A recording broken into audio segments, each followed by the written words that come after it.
Biz kitab oxumağa başlayanda adətən əvvəldən axırına doğru oxuyuruq. Amma Yerdələnin birinci mərtəbəsində süjet bir qədər fərqli tərzdə nəql olunur. Yəni, oxucu kitabın ilk səhifəsini açanda hadisələrin sonu ilə qarşılaşır.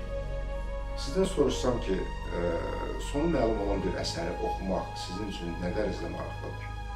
Bilirəm, maraqlı deyil deyəcəksiniz. Amma mən burada bir fənd işlətmişim.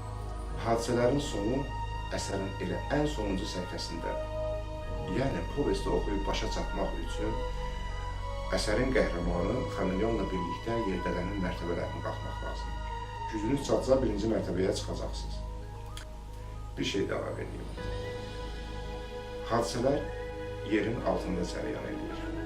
Yerin altında tikilmiş 100 mərtəbəli binadır. Yəni aşağıdan Yerdələnin birinci mərtəbəsinə doğru.